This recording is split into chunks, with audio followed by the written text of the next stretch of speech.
여군년 주제에 여기가 어디라고? 감히 앉아있는 거야? 국방부에서 왔든 어디서 왔든 여군년은 저 뒤로 꺼져. 육군 준장이 낯선 여군. 소장의 전투화를 구두로 밀치며 수백 명이 지켜보는 가운데 공개적으로 모욕을 퍼붓습니다. 하지만 5분 후 그는 자신이 저지른 일이 얼마나 치명적인 실수였는지 깨닫게 되는데요. 과연 이 강당에서 무슨 일이 벌어진 걸까요? 영상 보시기 전에 구독과 좋아요 한번 눌러주시면 세상 사연에 큰 힘이 됩니다. 무료로 할 수 있는 소중한 응원, 더 좋은 이야기로 보답하겠습니다. 이제 시작하겠습니다. 경기도 연천군에 위치한 육군 제28보병사단 사령부 강당에는 팽팽한 긴장감이 흐르고 있었다. 태풍부대 창설 기념식을 앞두고 수백 명의 장교들이 속속 모여들었다. 강당 안은 이미 전투복을 입은 영관급 장교들로 가득 차 있었고 대령 진급을 앞둔 중령들은 서로 명함을 교환하며 인맥을 다지느라 분주했다. 계급장의 무궁화가 빛나는 대령들은 여유로운 표정으로 담소를 나누었다. 그들은 오늘 새로 부임하는 사단장이 누구인지 궁금해하며 각자의 추측을 늘어놓았다. 맨 앞줄 귀빈석 가장자리에 한 여성이 단정하게 정좌하고 있었다. 그녀는 갓 다림질한 전투복을 입고 있었고 어깨에는 별 2개가 선명하게 새겨진 금색 소장 계급장이 달려 있었다. 하지만 그녀의 외모는 너무나 젊어 보였다. 주변의 대령들은 그녀를 힐끗힐끗 쳐다보면서도 별 관심을 기울이지 않았다. 국방부나 육군본부에서 파견된 행정장교 정도로 여기는 듯했다. 어떤 대령은 저렇게 젊은 여군이 어떻게 소장까지 달았을까 하는 의아한 표정을 지었지만 그것도 잠시뿐이었다. 곧 다시 옆 동료와 대화에 빠져들었다. 그녀의 이름은 서희강이었다. 그녀는 대한민국 육군 제707 특수임무단에서 전설적인 전공을 세운 인물이었다. 북한 핵시설 정찰 작전에서 홀로 적진을 돌파하여 핵심 정보를 빼낸 일화는 군 내부에서 전설처럼 회자되었다. 시리아 내전 지역에서 인질로 잡힌 한국인을 구출한 작전에서도 그녀는 선봉에 섰다. 그 공로로 화랑무 공훈장을 받았지만 특수부대의 특성상 그녀의 얼굴과 이름은 일반에게 알려지지 않았다. 대한민국 역대 최연소 소장으로 발탁되어 제28보병사단장으로 부임하게 된 그녀였지만 이 취임식 전까지 잠행 중이었기에 사단 내에서 그녀의 얼굴을 아는 사람은 극소수에 불과했다. 서희강은 강당을 둘러보았다. 장교들의 표정에서 긴장과 기대가 교차하는 것이 느껴졌다. 새로운 사단장이 어떤 사람일지 자신의 보직에 영향을 미치지는 않을지 걱정하는 이들도 있었다. 그녀는 조용히 앞을 응시하며 단정한 자세를 유지했다. 707 특임대에서 단련된 그녀에게 이런 대규모 행사장의 긴장감은 아무것도 아니었다. 생사가 오가는 작전 현장에 비하면 말이다. 강당 뒤쪽에서 웅성거리는 소리가 들렸다. 장교들이 일제히 뒤를 돌아보았다. 강당 문이 열리며 한 남성 장성이 당당한 걸음으로 들어섰다. 그는 제28보병사단 제82보병여단장 독고철 준장이었다. 어깨에 별 하나가 빛나는 준장 계급장을 단 그는 육군사관학교를 수석으로 졸업하고 전형적인 엘리트 코스를 밟아온 인물이었다. 보병학교 교관, 육군본부 작전참모, 연대장을 거쳐 45의 젊은 나이에 준장으로 진급했다. 그의 이력만 보면 차기 사단장 후보감이었다. 하지만 독고철의 실제 모습은 이력서와는 달랐다. 그는 오만함이 하늘을 찔렀고 부하들을 함부로 대하기로 유명했다. 여단 내에서는 그를 폭군이라고 불렀다. 부하 대대장들은 그의 눈밖에 나지 않으려고 전전긍긍했고 중대장급 장교들은 그와 마주치는 것조차 두려워했다. 독고철은 자신의 명령이 곧 법이라고 생각했고 조금이라도 마음에 들지 않으면 가차없이 질책을 퍼부었다. 그의 모욕적인 언사는 이미 사단 내에서 문제가 되어 몇 차례 익명 제보가 들어왔지만 그때마다 그의 빽빽한 인맥이 그를 보호했다. 독고철은 강당 안을 둘러보며 자신이 평소 앉던 상석을 향해 걸어갔다. 그런데 이상했다. 자신이 늘 앉던 그 자리, 귀빈석 맨 앞줄 가장자리에 낯선 여군 장성이 앉아 있었다. 독고철의 미간이 찌푸려졌다. 소장 계급장을 달고 있는 저 여자는 누구인가? 국방부에서 온 감찰관인가? 아니면 육군본부 인사참모부의 누군가인가? 하지만 그가 알고 있는 여군 장성 중에 저렇게 젊은 사람은 없었다. 독고철은 자신의 수행비서인 김대위를 불렀다. 김대위는 30대 초반의 성실한 장교로 여단장의 비서 업무를 맡고 있었다. 그는 다이아몬드 3개의 대위 계급장을 달고 있었다. 독고철이 턱짓으로 서희강을 가리키며 낮은 목소리로 말했다. 저 자리 비우게 해. 김대위는 난처한 표정을 지었다. 저 자리는 귀빈석이었고 소장 계급장을 단 분에게 자리를 비우라고 말하는 것은 예의가 아니었다. 하지만 독고철 준장의 명령을 거역할 수도 없었다. 김대위는 조심스럽게 서희강에게 다가갔다. 그는 최대한 공손한 태도로 말했다. 소장님 죄송하지만 이 자리는 여단장님께서 평소 사용하시던 자리입니다. 양해해 주시면 감사하겠습니다. 서희강은 눈도 깜빡하지 않고 정면만을 응시했다. 그녀는 마치 김대위의 말을 듣지 못한 것처럼 아무런 반응도 보이지 않았다. 김대위는 다시 한번 조심스럽게 말을 건넸다. 소장님, 저쪽 자리도 괜찮습니다. 이동해 주시면. 서희강은 여전히 침묵을 유지했다. 그녀의 표정은 평온했지만 그 눈빛에는 어떤 날카로움이 서려 있었다. 김대위는 땀이 등줄기를 타고 흘렀다. 어떻게 해야 할지 몰라 뒤를 돌아보니 독고철 준장이 환한 표정으로 자신을 노려보고 있었다. 독고철은 참을성이 바닥났다. 그는 직접 서희강에게 다가갔다. 주변의 대령들이 긴장한 표정으로 두 사람을 바라보았다. 독고철은 서희강 바로 앞에 섰다. 그는 자신의 구두 끝으로 서희강의 전투화를 밀듯이 건드렸다. 한 번, 두 번.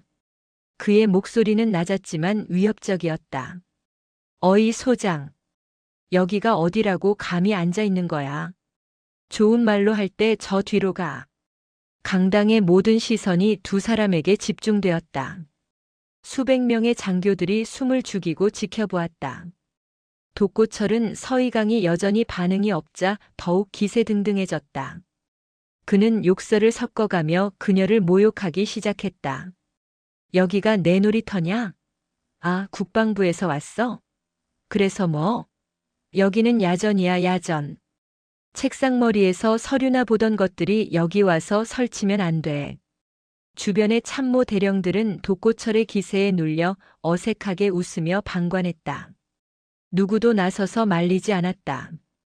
독고철 준장의 비위를 거스르면 자신의 보직에 영향이 있을까 두려웠기 때문이다. 서희강은 여전히 움직이지 않았다. 그녀의 눈은 정면을 응시하고 있었고 표정은 미동도 하지 않았다. 독고철은 한술 더 떴다. 그는 더욱 낮은 목소리로 차마 입에 담기 힘든 모욕적인 말을 쏟아냈다. 강당 안은 정적으로 가득 찼다. 누구도 감히 입을 열지 못했다. 바로 그때였다. 강당 뒤쪽에서 군악대의 연주가 울려 퍼졌다. 애국가 전주가 장엄하게 흐르기 시작했다. 행사가 시작되는 신호였다. 사회를 맡은 사단 인사참모 대령이 단상으로 올라가 마이크를 잡았다. 그의 목소리가 강당 전체에 울려 퍼졌다. 지금부터 제28보병사단 신임 사단장 서희강 소장님의 취임식을 시작하겠습니다. 국민의례에 앞서 신임 사단장님께서 입장하시겠습니다. 순간 강당 안의 공기가 얼어붙었다. 독고철의 얼굴이 흑빛으로 변했다. 그의 눈이 커졌고 입이 벌어졌다. 주변의 대령들도 놀란 표정으로 서로를 쳐다보았다. 저 젊은 여군 소장이 바로 새로 부임하는 사단장이라는 말인가. 서희강은 천천히 자리에서 일어났다. 그녀는 독고철을 똑바로 쳐다보았다. 그 눈빛은 707 특수임무단 시절 수많은 사선을 넘나들며 다져진 서늘한 날카로움이 서려 있었다. 생과 사의 경계에서 임무를 수행하며 단련된 그 눈빛 앞에서 독고철은 얼어붙었다. 그는 입술을 달싹였지만 아무 말도 나오지 않았다. 서희강은 굳어버린 독고철을 지나쳐 걸었다. 그녀의 걸음은 당당했다. 전투화가 강당 바닥을 밟을 때마다 묵직한 소리가 울렸다. 수백 명의 장교들이 일제히 차렷 자세를 취했다. 서희강은 단상 위로 올라갔다. 그녀는 단상에서 강당을 내려다보았다. 그녀의 시선이 독고철에게 잠시 머물렀다가 다시 앞으로 향했다. 독고철은 그 자리에 굳어서 서 있었다. 그의 머릿속은 하얗게 비어버렸다. 방금 전 자신이 한 말들이 주마등처럼 스쳐 지나갔다. 새로 부임하는 사단장에게, 그것도 자신의 상관에게 그런 모욕을 가했다는 사실이 믿기지 않았다. 그의 등에서 식은땀이 흘러내렸다. 주변 대령들의 시선이 따가웠다. 독고철은 자신의 군 생활이 이 순간 끝났다는 것을 직감했다. 독고철 준장이 제82보병 여단장으로 부임한 지 이제 1년 6개월이 되었다. 그 짧은 기간 동안 여단은 공포 정치의 현장으로 변했다. 독고철은 육군사관학교 39기를 수석으로 졸업했다. 그의 졸업 당시 성적은 전 과목 평균 95점 이상이었고 체력 검정에서도 만점을 받았다. 소위로 임관한 후 그는 GOP 소대장, 사단 작전과 육군본부 작전 참모를 거치며 탄탄한 이력을 쌓았다. 중령 시절에는 최전방 연대장으로 복무하며 사단 최우수 연대로 선정되는 성과를 냈다. 그의 승진 속도는 동기들 중에서도 가장 빨랐다. 하지만 독고철에게는 치명적인 결함이 있었다. 그는 자신의 능력을 과신했고 타인을 무시하는 경향이 있었다. 그에게 부하는 자신의 실적을 쌓기 위한 도구에 불과했다. 연대장 시절 그는 혹독한 훈련으로 부대원들을 몰아붙였다. 한겨울에도 새벽 체력 단련을 강행했고 조금이라도 기준에 미달하면 가차없이 질책을 퍼부었다. 연대 내에서 자살 시도가 2건 발생했고 정신과 치료를 받는 병사가 급증했다. 하지만 부대 평가 점수만은 높았다. 그리고 그것이 독고철에게는 전부였다. 준장으로 진급한 후 독고철의 오만함은 더욱 심해졌다. 그는 어깨에 별 하나를 달자마자 자신이 특별한 존재가 되었다고 믿었다. 여단장실에는 그의 화려한 경력이 액자로 걸려 있었다. 육사 수석 졸업 증서, 우수 연대장 표창, 각종 훈장과 포상. 그는 그것들을 볼 때마다 자신이 선택받은 엘리트라는 확신에 차올랐다. 여단 참모들은 독고철과의 회의 시간을 두려워했다. 그는 보고서에서 사소한 오타라도 발견하면 참모를 호되게 꾸짖었다. 한 번은 작전 참모 중령이 지도상에 좌표를 하나 잘못 표시했다가 전 참모진이 보는 앞에서 30분간 질책을 들어야 했다. 독고철은 그때 이렇게 말했다. 이런 식으로 일하면 전쟁 나면 우리 여단 전체가 죽는다는 거 모르나? 중령 달고도 이 모양이야? 그 중령은 다음 날 사표를 냈다.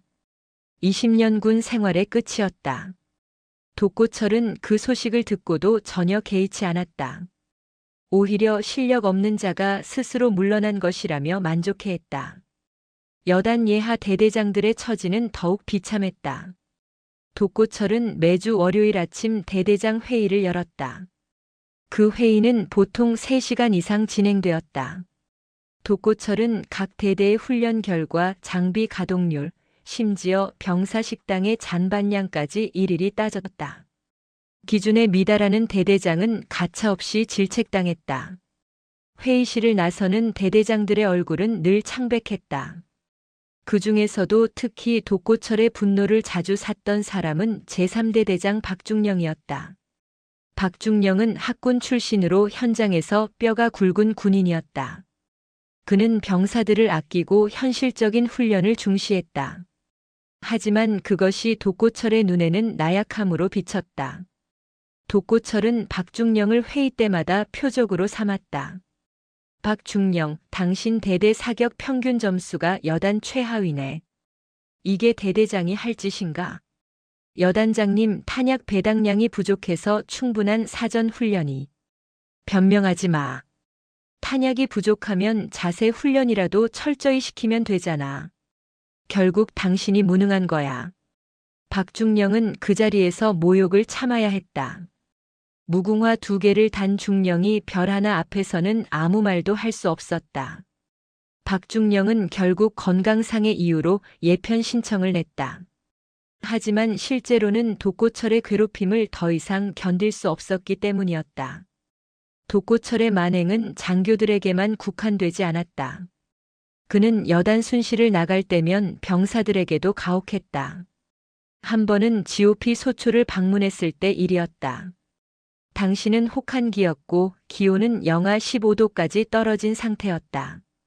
독고철은 병사들의 동계복장 상태를 점검하다가 한 병사의 방한화가 제대로 손질되지 않은 것을 발견했다. 그는 그 자리에서 소초장인 하사를 호되게 질책했다. 이게 뭐야? 전방 경계 근무 서는 병사가 이런 식이면 되겠어? 죄송합니다. 바로 시정하겠습니다. 죄송하다고 되는 줄 아나? 당장 전 소초원 집합시켜. 지금부터 1시간 동안 장비 점검 재실시해. 영하의 날씨에 병사들은 야외에서 1시간 동안 서서 장비를 재점검해야 했다. 그날 밤 2명의 병사가 동상으로 의무대에 실려갔다. 독고철은 그 보고를 받고도 아무런 죄책감을 느끼지 않았다. 오히려 군기가 바로 잡혔다며 만족스러워했다. 여단 내부에서는 독고철에 대한 불만이 끌어올랐다. 누군가 익명으로 국방부 신문고에 제보했다. 감찰이 나왔지만 독고철은 교묘하게 빠져나갔다. 그의 인맥이 작동했다. 육군사관학교 동기 중 한 명이 육군본부 인사참모부에 근무하고 있었고 또 다른 동기는 국방부 감찰관실에 있었다. 감찰 결과는 단순 경고로 마무리되었다. 독고철은 더욱 기고만장해졌다. 오늘도 독고철은 자신만만했다. 새로운 사단장이 부임한다는 소식을 들었지만 그는 전혀 긴장하지 않았다. 오히려 새 사단장에게 자신의 능력을 보여줄 기회라고 생각했다. 그는 여단의 우수한 훈련 성적과 높은 전투 준비 태세를 앞세워 사단장의 신임을 얻을 자신이 있었다. 어쩌면 다음 사단장 자리는 자신의 것이 될 수도 있다는 기대감마저 있었다. 독고철은 강당에 들어서며 주변을 둘러보았다. 대령들이 자신을 보고 경례를 했다. 그는 가볍게 답례하며 자신의 자리로 향했다. 귀빈석 맨 앞줄, 그가 늘 앉던 그 자리. 그런데 이상했다. 낯선 여군 장성이 그 자리에 앉아 있었다. 독고철은 순간 당혹스러웠다. 소장 계급장을 단 저 여자는 누구인가? 국방부에서 온 인사참모인가? 아니면 감찰관인가? 하지만 독고철이 알고 있는 여군 장성 중에 저렇게 젊은 사람은 없었다. 그는 짜증이 났다. 자신이 늘 앉던 자리를 누가 차지하고 있다는 사실이 불쾌했다. 더구나 상대가 여군이라는 점이 그의 자존심을 건드렸다. 독고철은 자신의 수행비서인 김대위를 불렀다. 김대위는 32의 성실한 장교였다. 그는 어깨에 다이아몬드 3개의 대위 계급장을 달고 있었다. 독고철이 낮은 목소리로 지시했다. 저 자리 비우게 해. 빨리. 김대위는 난처한 표정을 지었다. 상대는 소장이었다. 준장인 여단장보다 한 계급 높은 장성에게 자리를 비우라고 요청하는 것은 예의가 아니었다. 하지만 독고철의 명령을 거역할 수는 없었다. 김대위는 최대한 공손하게 다가가 양해를 구했다. 소장님, 죄송하지만 이 자리는 여단장님께서 평소 사용하시던 자리입니다. 양해해 주시면 감사하겠습니다. 서희강은 아무런 반응이 없었다. 그녀는 눈도 깜빡하지 않고 정면을 응시했다. 마치 김대위의 말이 들리지 않는 것처럼. 김대위는 당황했다. 그는 다시 한번 조심스럽게 말했다. 소장님, 혹시 제 말씀이... 서희강은 여전히 침묵을 지켰다. 김대위는 식은땀이 났다. 그는 뒤를 돌아보았다. 독고철이 환한 얼굴로 자신을 노려보고 있었다. 김대위는 다시 서희강에게 말을 걸려고 했지만 그녀의 차가운 눈빛을 보고는 입을 다물 수밖에 없었다. 독고철의 인내심이 한계에 달했다. 그는 직접 서희강에게 다가갔다. 주변의 대령들이 긴장한 표정으로 상황을 지켜보았다. 무궁화 3개를 단 대령들조차 숨을 죽였다. 독고철은 서희강 바로 앞에 섰다. 소장님, 여기는 제 자리입니다. 이동해 주시죠. 서희강은 눈 하나 깜빡하지 않았다. 독고철의 얼굴이 붉어졌다. 그는 자신의 요구가 무시당했다는 사실에 분노가 치밀어 올랐다. 그는 한 발 더 다가섰다. 그리고 자신의 구두 끝으로 서희강의 전투화를 건드렸다. 1번, 2번. 어이, 듣고 있어? 여기가 어디라고 버티고 앉아 있는 거야. 주변 대령들이 웅성거리기 시작했다. 이건 명백한 월권이었다. 아무리 자리 문제라지만 준장이 소장에게 저런 식으로 행동하는 것은 군 예절에 어긋났다. 하지만 아무도 나서지 않았다. 독고철 준장의 성과를 아는 이들은 괜히 나섰다가 화를 당할까 두려워했다. 독고철은 서희강의 침묵을 자신의 승리로 받아들였다. 그는 더욱 거만한 태도로 말을 이었다. 좋은 말로 할 때 저 뒤로 가. 국방부에서 왔든 어디서 왔든 여기는 야전이야. 책상머리에서 서류나 보던 사람들이 여기 와서 설치면 안 돼. 그는 욕설을 섞어가며 서희강을 모욕하기 시작했다. 차마 입에 담기 어려운 말들이 쏟아져 나왔다. 강당 안의 분위기가 얼어붙었다. 수백 명의 장교들이 이 장면을 목격하고 있었다. 독고철의 목소리는 점점 커졌다. 뭐야, 벙어리야? 대답은 해야지. 아, 국방부 고위층 줄이라도 있어? 그래서 이렇게 버티는 거야? 주변의 일부 대령들이 어색하게 웃었다.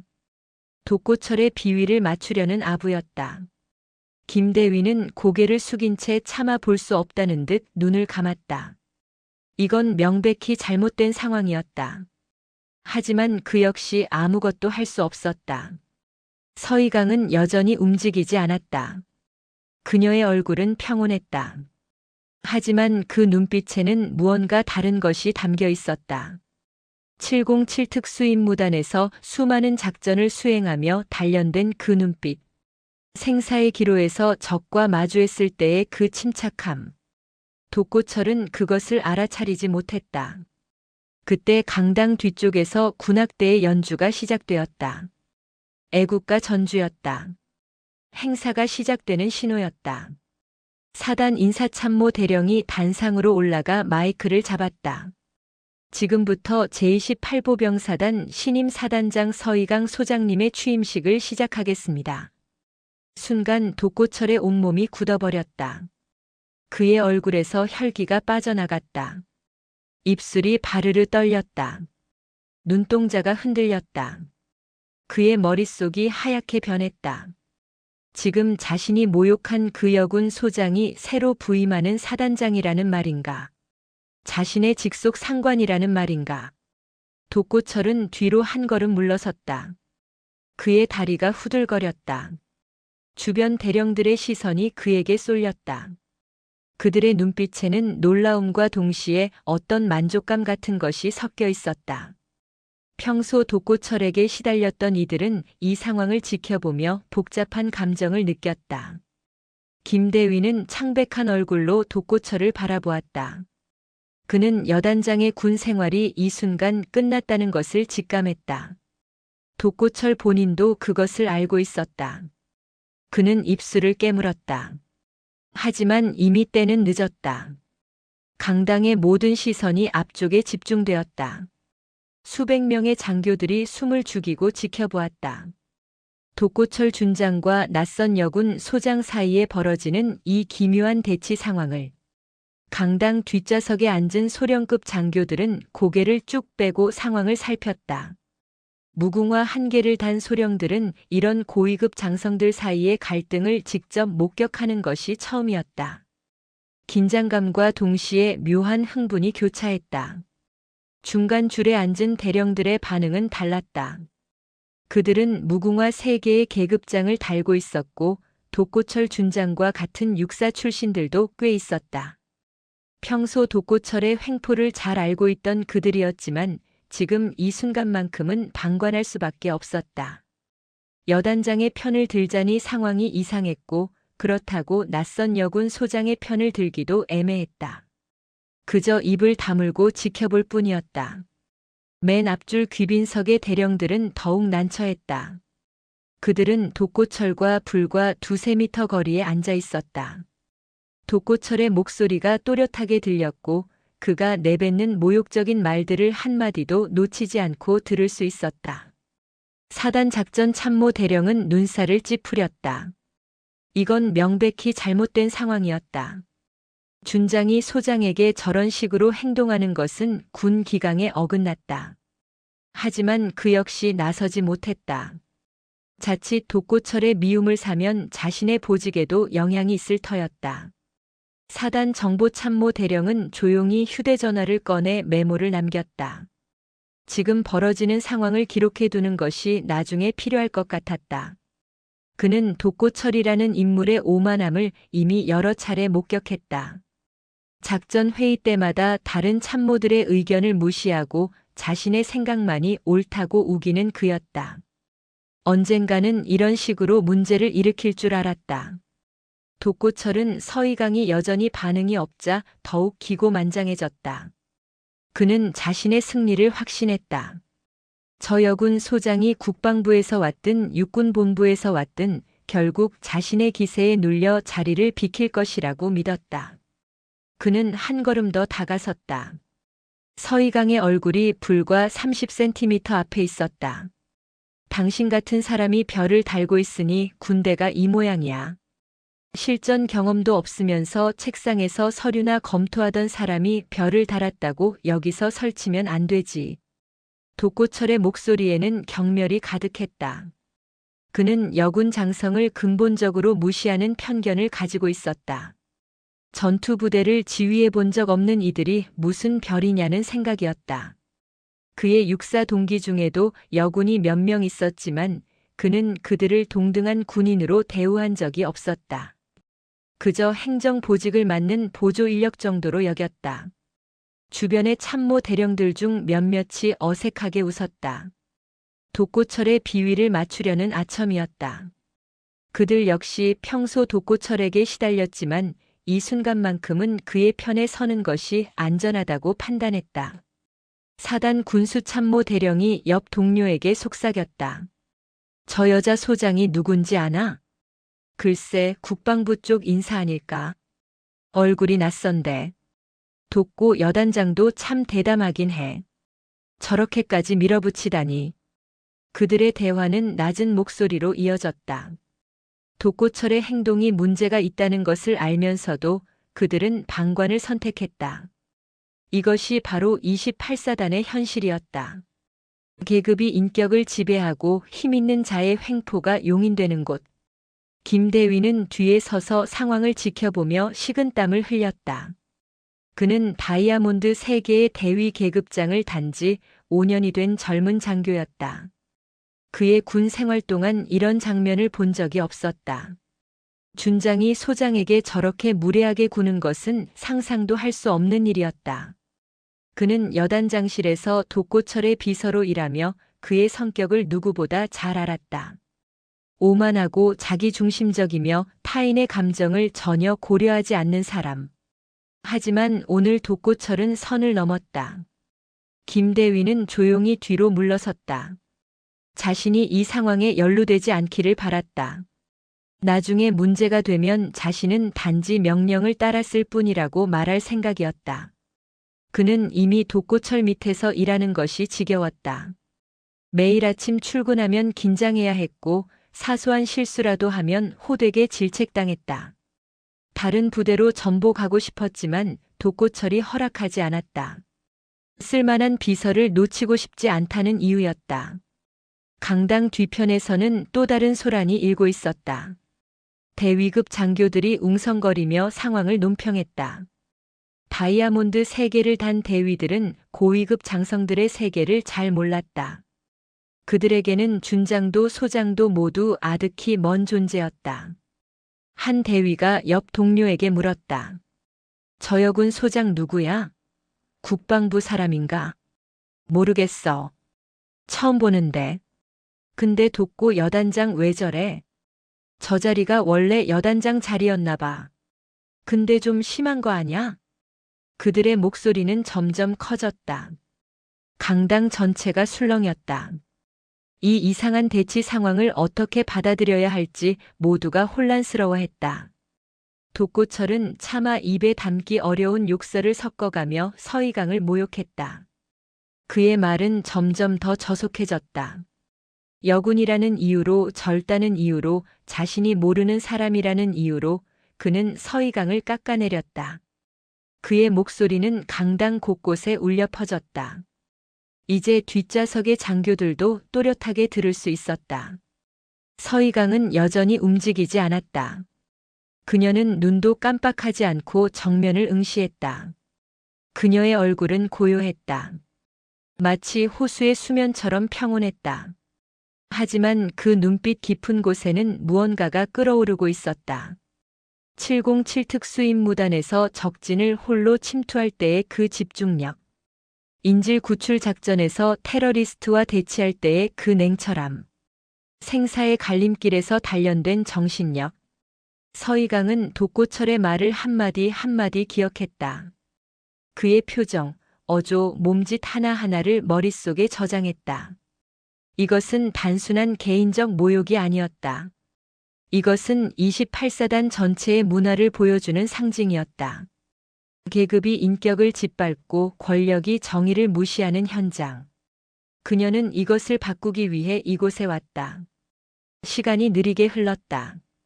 독고철의 모욕은 계속되었고 주변 장교들의 방관도 이어졌다. 강당은 기묘한 긴장감으로 가득 찼다. 누군가는 이 상황이 빨리 끝나기를 바랐고 누군가는 더 큰 사건이 터지기를 기대했다. 바로 그때였다. 강당 뒤쪽에서 군악대의 연주가 울려 퍼지기 시작했다. 애국가 전주였다. 웅장하고 장엄한 선율이 강당을 가득 채웠다. 행사 시작을 알리는 신호였다. 독고철은 그제야 시간이 얼마나 지났는지 깨달았다. 그는 서희강과의 대치에 너무 몰입한 나머지 시간 감각을 잃었던 것이다. 사단 인사참모 최 대령이 단상으로 올라갔다. 그는 무궁화 3개의 대령 계급장을 달고 있었고 오늘 행사의 사회를 맡았다. 최 대령은 마이크를 잡으며 강당을 둘러보았다. 앞쪽의 이상한 분위기를 감지했지만 그는 예정된 멘트를 시작할 수밖에 없었다. 그의 목소리가 스피커를 통해 강당 전체에 울려 퍼졌다. 지금부터 제28보병사단 신임 사단장 서희강 소장님의 취임식을 시작하겠습니다. 그 순간 강당의 공기가 얼어붙었다. 모든 소리가 멈춘 것 같았다. 군악대의 연주조차 희미하게 들렸다. 독고철의 얼굴에서 모든 색이 빠져나갔다. 그의 안색이 흑빛으로, 아니 재빛으로 변했다. 입이 벌어졌고 눈동자가 흔들렸다. 그의 온몸이 굳어버렸다. 서희강 소장, 신임 사단장. 그 두 단어가 독고철의 머릿속에서 폭탄처럼 터졌다. 방금 전까지 자신이 모욕했던 그 여군 소장이 바로 새로 부임하는 사단장이라는 말인가? 자신의 직속 상관이라는 말인가? 사단의 모든 병력을 지휘하는 사단장이라는 말인가? 독고철의 다리가 휘청거렸다. 그는 뒤로 한 걸음 물러섰다. 그의 손이 떨렸다. 입술이 바르르 떨렸다. 방금 전까지의 그 오만함과 자신감은 온데간데 없이 사라졌다. 그의 머릿속이 새하얗게 변했다. 아무 생각도 나지 않았다. 단지 한 가지 사실만이 명확했다. 자신의 군 생활이 끝났다는 것. 주변 대령들의 반응도 극적이었다. 그들은 일제히 고개를 돌려 서희강을 바라보았다. 방금 전까지 그저 낯선 여군 소장이라고 생각했던 그 사람이 사단장이었다. 그들의 최고 지휘관이었다. 사단 작전 참모 대령은 자신도 모르게 자세를 바로 했다. 군수 참모 대령은 헛기침을 했다. 정보 참모 대령은 계속 휴대전화에 메모를 입력했다. 이 역사적인 순간을 빠짐없이 기록하면서 앞줄에 앉았던 다른 장교들도 긴장했다. 그들 중 일부는 독고철의 모욕에 동조하며 웃었던 자들이었다. 그들은 이제 자신들의 행동이 어떤 결과를 가져올지 두려워했다. 새 사단장의 첫인상이 최악이었다. 그것도 자신들이 방관하는 가운데. 김대위는 창백한 얼굴로 멍하니 서 있었다.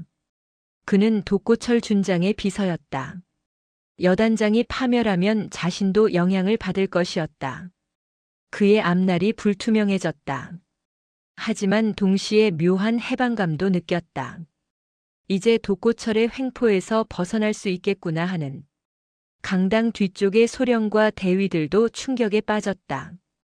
그들은 서로의 얼굴을 쳐다보았다. 방금 무슨 일이 벌어진 건가? 여단장이 사단장에게 저런 짓을 했다는 말인가? 일부는 독고철을 동정했고 일부는 통쾌했다. 평소 독고철의 횡포에 시달렸던 이들은 이 상황을 지켜보며 카타르시스를 느꼈다. 서희강은 천천히 자리에서 일어났다. 그녀의 움직임은 우아했다. 급하거나 당황한 기색이 전혀 없었다. 그녀는 독고철을 똑바로 쳐다보았다. 그 눈빛은 차갑고 날카로웠다. 707 특수임무단 시절 수없이 적과 대치하며 단련된 그 눈빛. 죽음의 문턱을 넘나들며 얻은 담대함이 서려 있었다. 독고철은 그 눈빛을 마주하고는 더욱 위축되었다. 그는 본능적으로 알았다. 저 사람은 자신과 다른 차원의 군인이라는 것을, 저 눈빛은 생사의 현장에서 단련된 것이라는 것을, 자신이 아무리 육사 출신이고 엘리트 코스를 밟았어도 실전 경험에서는 비교가 되지 않는다는 것을. 서희강은 독고철을 지나쳐 걸었다. 그녀의 걸음은 당당했다. 전투화가 강당 바닥을 밟을 때마다 묵직한 소리가 울렸다. 수백 명의 장교들이 일제히 차렷 자세를 취했다. 그들의 시선이 모두 서희강을 따라갔다. 서희강은 단상으로 향했다. 계단을 하나씩 올랐다. 그리고 단상 중앙에 섰다. 그녀는 강당을 내려다보았다. 수백 명의 장교들, 28사단의 핵심 인력들. 그들의 눈에는 놀라움, 호기심, 두려움, 기대가 뒤섞여 있었다. 서희강의 시선이 독고철에게 잠시 머물렀다. 독고철은 그 자리에 굳어서 서 있었다. 그의 얼굴은 여전히 제비치였고 눈동자는 초점을 잃은 듯 했다. 서희강은 다시 전체를 바라보았다. 그녀의 입가에 희미한 미소가 떠올랐다. 하지만 그것은 따뜻한 미소가 아니었다. 차갑고 단호한 어떤 결의가 담긴 미소였다. 28사단의 새로운 역사가 지금 시작되고 있었다. 단상에 선 서희강은 마이크 앞에 섰다. 그녀는 원고를 꺼내지 않았다. 준비된 취임사 따위는 필요 없었다. 지금 이 순간 그녀가 목격한 것, 그것이 바로 28사단의 현주소였기 때문이다. 강당은 숨소리조차 들리지 않을 만큼 조용해졌다. 수백 명의 장교들이 숨을 죽이고 새 사단장을 바라보았다. 서희강은 천천히 입을 열었다. 그녀의 목소리는 낮았지만 강당 전체에 울려 퍼졌다. 마이크가 필요 없을 정도로 명확하고 또렷한 발성이었다. 707 특수임무단에서 야간 침투 작전 시 무전으로 단련된 목소리였다. 나는 오늘 이 사단에서 계급이 인격을 지배하는 추악한 현장을 목격했습니다. 첫 문장부터 강당이 술렁였다. 장교들은 서로의 얼굴을 쳐다보았다. 새 사단장의 취임 사치고는 너무나 이례적인 시작이었다. 보통은 부대의 영광스러운 역사를 칭송하고 앞으로의 포부를 밝히는 것이 관례였다. 하지만 서이강은 그런 관례를 무시했다. 제28보병사단 태풍부대는 6.25 전쟁 당시 춘천 전투에서 북한군 제2군단을 저지하며 혁혁한 전공을 세운 부대입니다. 수많은 장병들이 목숨을 바쳐 이 나라를 지켰습니다. 그 영광스러운 역사 위에 지금 우리가 서 있습니다. 서이강은 잠시 말을 멈추었다. 그녀의 시선이 독고철에게 향했다. 독고철은 여전히 앞줄에 굳어선 채 서 있었다. 그의 얼굴은 창백했고 이마에는 식은땀이 맺혀 있었다. 하지만 오늘 내가 본 것은 무엇입니까? 부하를 소모품으로 여기고 동료를 멸시하며 계급장을 무기로 타인의 인격을 짓밟는 자가 별을 달고 있었습니다. 강당이 다시 술렁였다. 이번에는 더 크게. 서이강이 독고철을 직접 거론하지는 않았지만 모든 장교들이 누구를 말하는지 알고 있었다. 방금 전 그 장면을 목격했기 때문이다. 나는 육군사관학교를 나오지 않았습니다. 학사장교 출신입니다. 하지만 707 특수임무단에서 15년간 복무하며 이 나라를 지키기 위해 목숨을 걸었습니다. 북한 핵시설 정찰 작전, 해외 인질 구출 작전, 대테러 작전. 나는 사선을 넘나들며 대한민국 국민의 안전을 지켰습니다. 서이강의 목소리에 힘이 실렸다. 그녀는 자신의 경력을 자랑하는 것이 아니었다. 진정한 군인의 가치가 무엇인지 말하고 있었다. 군인의 가치는 출신이나 인맥이 아니라 국가와 국민을 위해 무엇을 했느냐로 판단되어야 합니다. 별을 다는 것은 영광이 아니라 책임입니다. 더 무거운 짐을 짊어지겠다는 각오입니다. 부하의 목숨을 책임지고 국가의 안보를 지키겠다는 맹세입니다. 앞줄의 대령들이 자세를 바로 했다. 무궁화 3개를 단 그들도 서이강의 말에 숙연해졌다. 사단 작전 참모 대령은 자신도 모르게 고개를 끄덕였다. 저것이 진짜 군인의 모습이구나 하고. 하지만 어떤 이는 별을 권력으로 착각합니다. 부하를 함부로 대하고 자신보다 계급이 낮다는 이유만으로 타인을 모욕합니다. 그런 자에게 별을 달아준 국가의 기대가 아깝습니다. 서이강의 시선이 다시 한번 독고철을 향했다. 이번에는 더 오래, 더 날카롭게. 독고철은 고개를 숙였다. 더 이상 그녀의 눈을 마주할 수 없었다. 그의 어깨가 축 처졌다. 별 하나를 단 준장의 어깨가. 나는 오늘부터 이 사단의 문화를 바꾸겠습니다. 계급이 아니라 실력으로, 인맥이 아니라 능력으로 평가받는 부대를 만들겠습니다. 부하를 존중하고 동료를 신뢰하며 국가와 국민을 위해 헌신하는 군인들이 인정받는 곳으로 만들겠습니다. 박수가 터져 나왔다.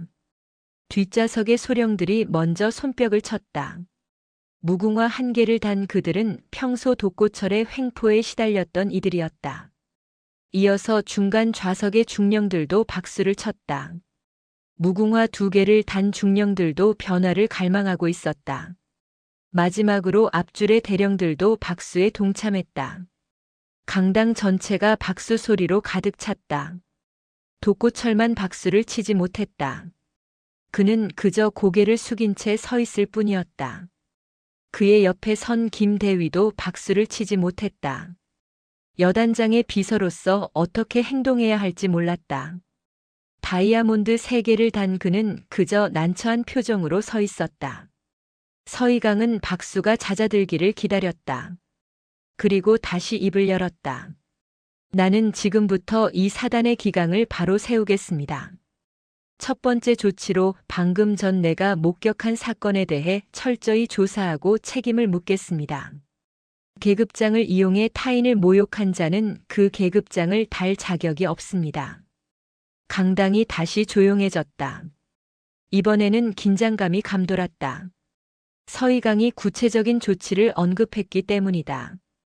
장교들은 숨을 죽이고 다음 말을 기다렸다. 제82보병 여단장 독고철 준장. 서희강이 독고철의 이름을 불렀다. 명확하고 단호하게. 독고철의 몸이 움찔했다. 그는 천천히 고개를 들었다. 서희강과 눈이 마주쳤다.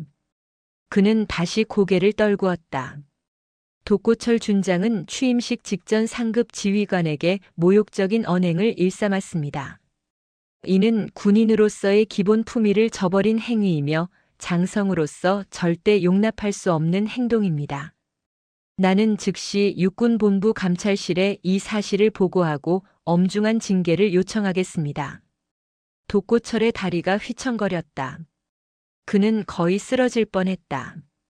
옆에 있던 김 대위가 황급히 그를 부축했다. 독고철의 얼굴은 이제 재가 아니라 흙빛이었다. 입술이 바르르 떨렸다. 강당의 장교들은 충격에 빠졌다. 새 사단장이 취임식 자리에서, 그것도 수백 명이 지켜보는 가운데 여단장을 공개적으로 징계하겠다고 선언한 것이다. 이런 일은 전례가 없었다. 보통은 내부적으로 조용히 처리하는 것이 관례였다. 하지만 서희강은 달랐다. 여러분, 서희강이 다시 전체를 향해 말했다. 나는 투명하고 공정한 지위를 약속합니다. 잘못이 있으면 즉시 바로잡고 공이 있으면 제대로 인정하겠습니다. 계급이나 출신과 관계없이 모든 장병을 동등하게 대하겠습니다. 이것이 내가 707 특수임무단에서 배운 것이고 앞으로 이 사단에서 실천할 것입니다. 다시 박수가 터져 나왔다. 이번에는 더 크고 열렬했다. 장교들은 진심으로 박수를 쳤다. 변화에 대한 기대, 새로운 시작에 대한 희망이 담긴 박수였다. 취임식이 끝난 후 서희강은 즉시 사단 장실로 향했다. 그녀를 따라온 것은 사단 참모들이었다. 작전참모, 인사참모, 정보참모, 군수참모. 무궁화 3개를 단 대령들이 긴장한 표정으로 뒤따랐다. 사단장실에 도착한 서희강은 곧바로 인사참모에게 지시했다. 최 대령, 육군본부 감찰실에 연락하십시오. 독고철 준장의 행위에 대한 정식 감찰을 요청합니다. 오늘 목격한 장교들의 증언을 확보하고 과거 유사 사례가 있는지도 조사하게 하십시오. 알겠습니다, 사단장님. 인사참모 최 대령이 경례를 하고 물러났다. 그의 표정에는 결연함이 서려 있었다. 드디어 독고철의 횡포가 끝나는구나 하는 안도감이 있었다. 서희강은 작전 참모에게도 지시했다. 작전 참모 82여단의 지휘 체계를 점검하십시오. 여단장 부재 시 업무 공백이 생기지 않도록 준비하십시오. 여단 부여단장이 임시로 지휘를 맡게 될 것입니다. 명심하겠습니다. 작전 참모도 경례를 하고 나갔다. 사단장실에는 서희강과 정보참모, 군수참모만 남았다.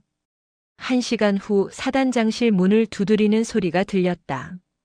인사참모 최 대령이 들어왔다. 사단장님, 육군본부 감찰실에서 내일 오전 감찰관을 파견하겠다고 합니다. 동시에 독고철 준장에게 대기 명령이 하달되었습니다. 좋습니다. 수고하셨습니다. 서희강은 고개를 끄덕였다. 절차는 신속하게 진행되고 있었다. 육군본부도 이 사안의 심각성을 인지한 것이다. 그날 저녁 독고철은 여단장 숙소에 홀로 앉아 있었다. 그는 하루 종일 아무것도 먹지 못했다. 식욕이 나지 않았다.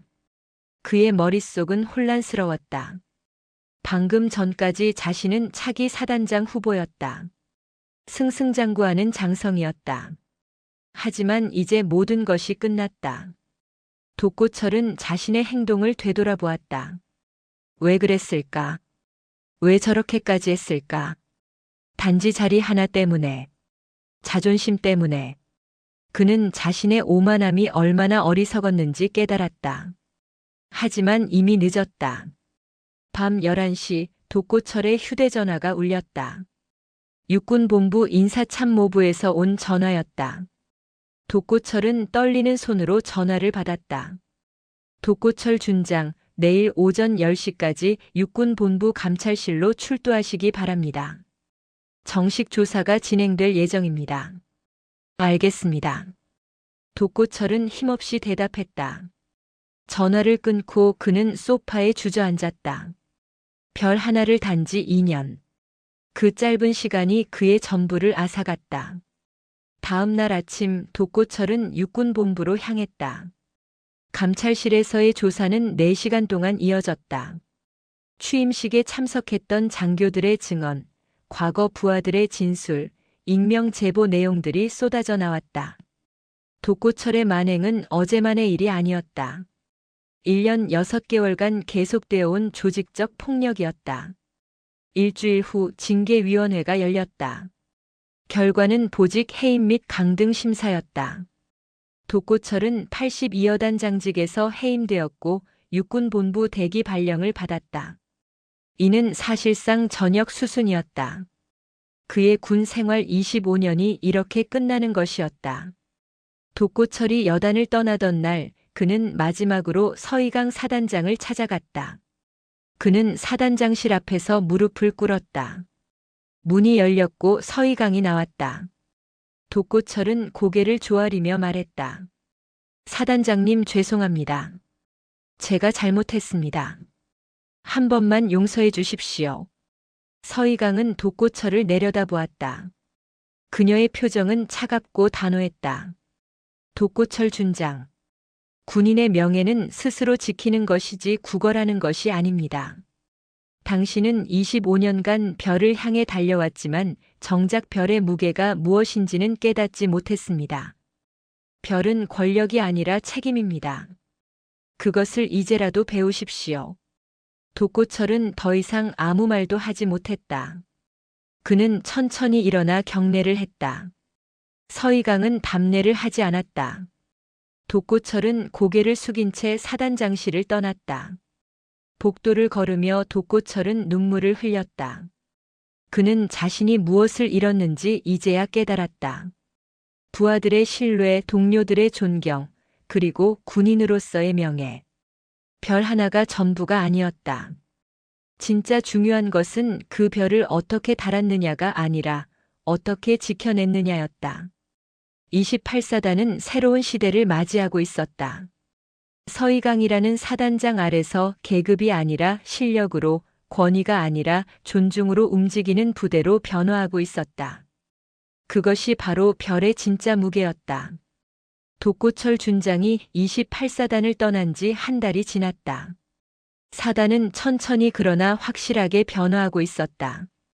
서희강 사단장이 부임한 후 가장 먼저 바뀐 것은 회의 문화였다.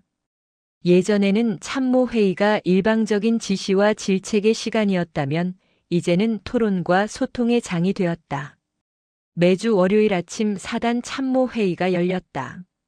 작전참모, 인사참모, 정보참모, 군수참모가 모두 참석했다. 무궁화 3개를 단 대령들이었다. 서희강은 회의 테이블의 상석이 아니라 측면에 앉았다. 그녀는 참모들과 같은 높이에서 대화하고 싶어 했다. 이번 주 훈련 계획을 보고하겠습니다. 작전 참모 대령이 서류를 펼쳤다. 그는 긴장한 표정이었다.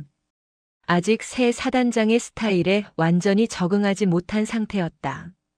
독고철 시절에는 보고서 한 글자라도 틀리면 호되게 질책당했기 때문이다. 82여단은 이번 주 화수목 3일간 GOP 전술 훈련을 실시합니다.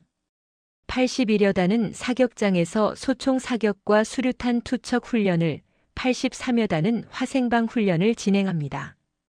좋습니다. 그런데 작전 참모. 서희강이 말을 끊었다. 작전 참모는 순간 긴장했다. 그러나 서희강의 다음 말은 의외였다.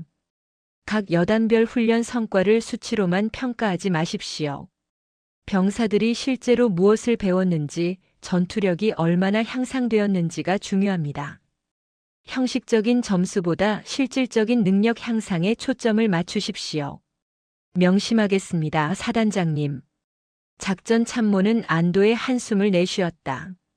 질책이 아니라 조언이었다. 서희강의 지휘 방식은 독고철과 완전히 달랐다. 회의가 끝난 후 서희강은 전투복으로 갈아입었다. 그녀는 별 2개를 단 소장이었지만 사단장실에만 앉아있을 생각이 없었다. 그녀는 완전 군장을 했다. 전투모, 방탄복, 수통, 탄입대. 총 25kg의 장비를 착용했다. 707 특수임무단 시절 그녀가 늘 메고 다니던 무게였다. 사단장님 어디 가십니까? 인사참모 최 대령이 놀라며 물었다. 사단장이 완전 군장을 하는 것은 이례적이었다. 82여단 GOP 훈련 현장에 가봐야죠. 직접 보지 않으면 모릅니다. 제가 수행하겠습니다. 아니요, 최 대령은 사단에 남아서 업무를 보십시오. 나는 작전 참모와 함께 다녀오겠습니다. 서희강은 작전 참모와 함께 지프차에 올랐다. 그들은 연천의 험준한 산악 지형을 달렸다. 82여단의 훈련장은 사단 사령부에서 차로 40분 거리였다. 훈련장에 도착하자 병사들이 전술 훈련 중이었다. 중대장인 한 대위가 병사들에게 지시를 내리고 있었다.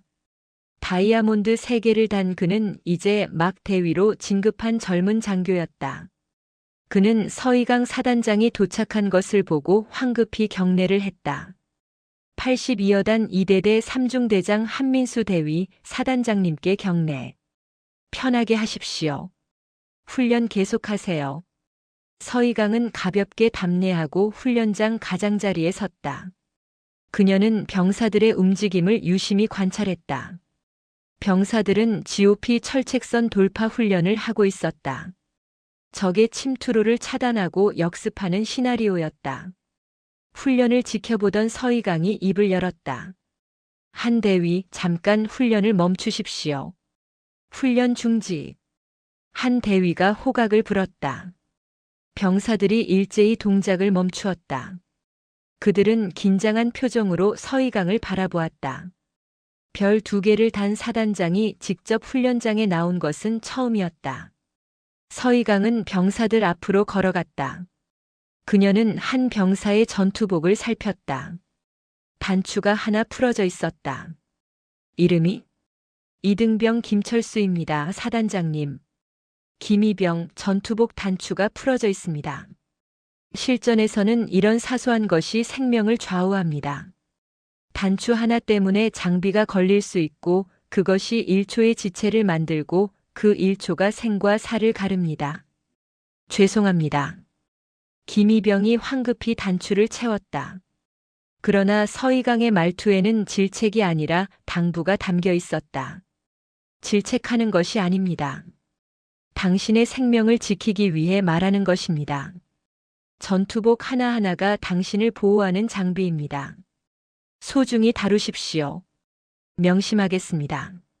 서희강은 다시 한 대위에게 돌아왔다. 한 대위, 병사들의 동작이 좋습니다. 하지만 한 가지 조언하겠습니다. 적 침투로 차단 훈련에서는 속도보다 정확성이 중요합니다. 빨리 움직이다가 실수하면 아군이 다칩니다. 천천히 하지만 확실하게 움직이도록 지도하십시오. 알겠습니다, 사단장님. 한 대위는 감격했다. 독고철 여단장 시절에는 훈련 현장에 장성이 오면 긴장하고 두려웠다. 사소한 실수라도 하면 호되게 질책당했다. 하지만 서희강 사단장은 달랐다. 그녀는 질책 대신 조언을 했고 위협 대신 격려를 했다. 서희강은 그날 오후 내내 훈련장에 머물렀다. 그녀는 병사들과 함께 참호를 파고 철책선을 넘고 전술 기동을 했다. 별 2개를 단 소장이 일반 병사들과 똑같이 훈련에 참여하는 모습에 병사들은 충격을 받았다. 그리고 감동했다. 저녁 무렵 서희강은 병사들과 함께 야전 식당에서 식사를 했다.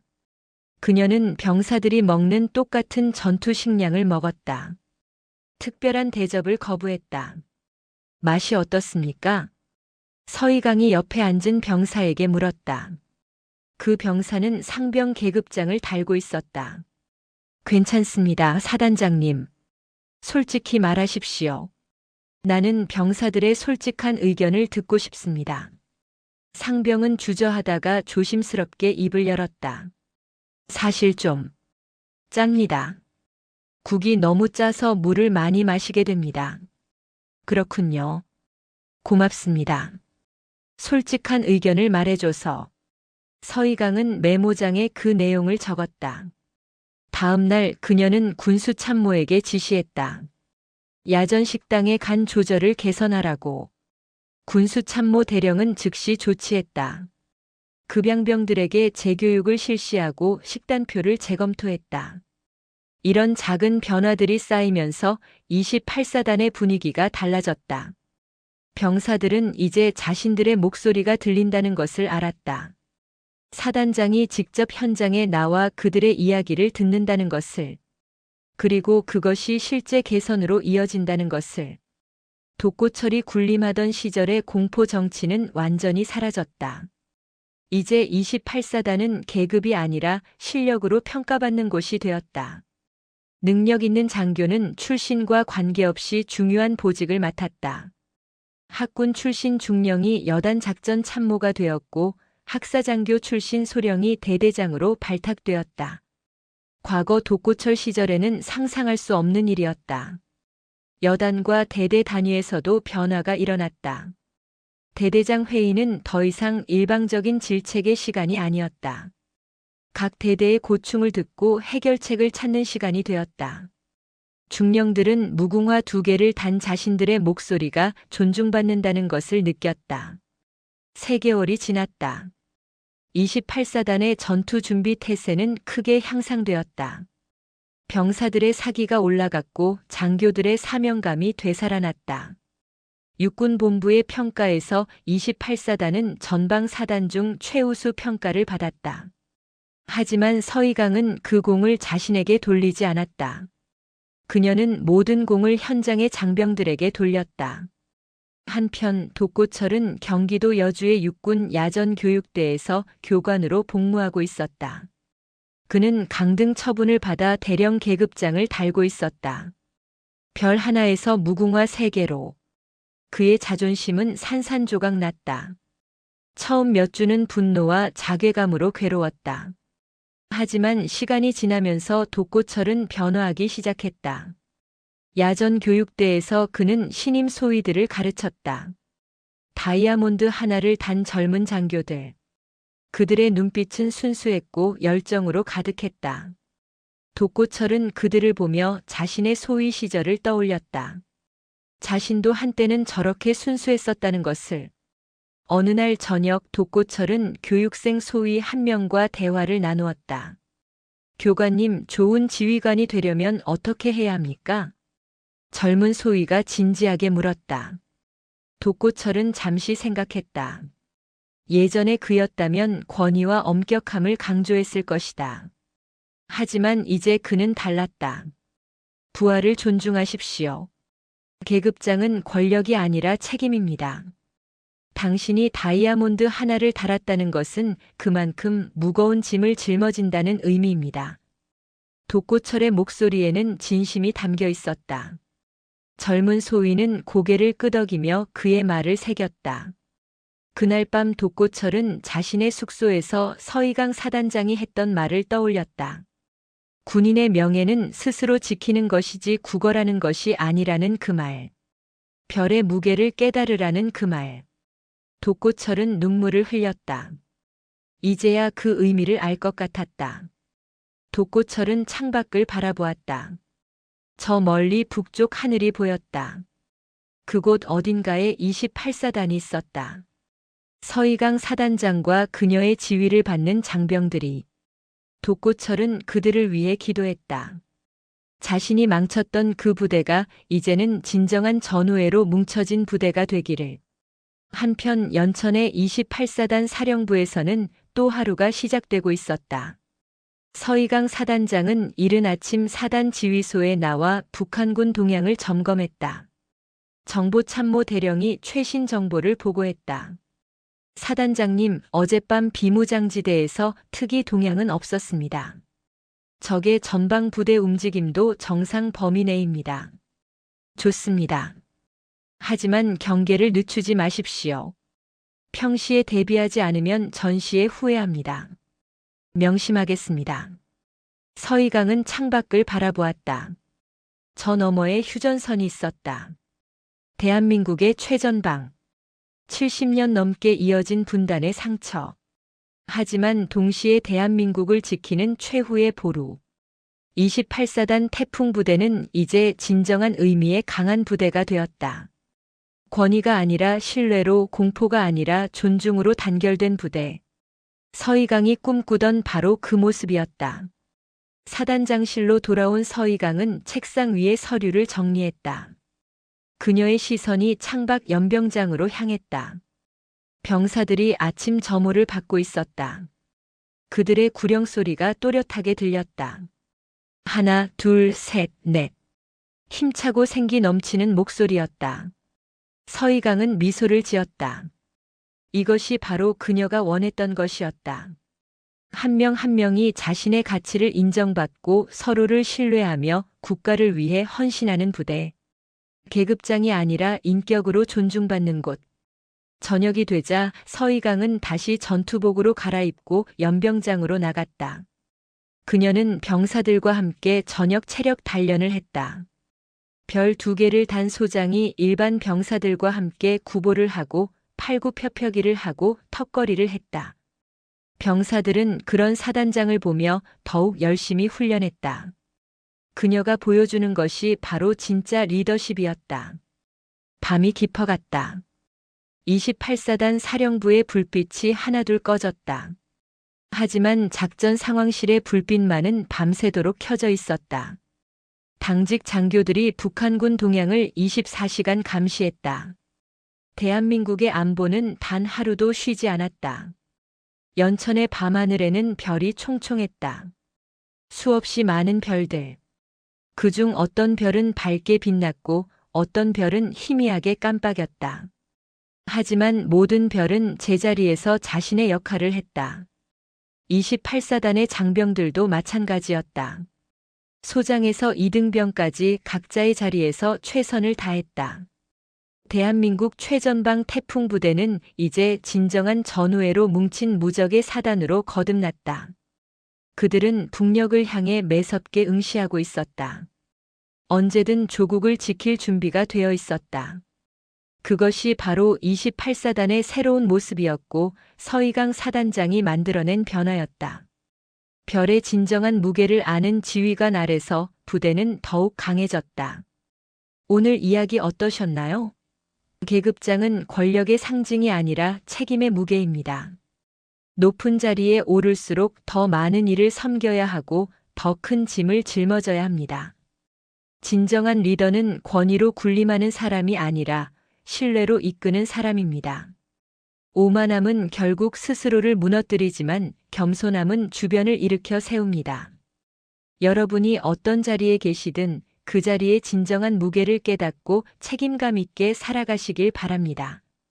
오늘도 제 채널을 찾아주셔서 감사합니다. 영상이 재미있으셨다면 구독과 좋아요, 댓글까지 부탁드리고 오늘도 건강하고 행복한 하루 되시길 바랍니다. 바랍니다. 바랍니다. 바랍니다. 바랍니다. 바랍니다. 바랍니다. 바랍니다.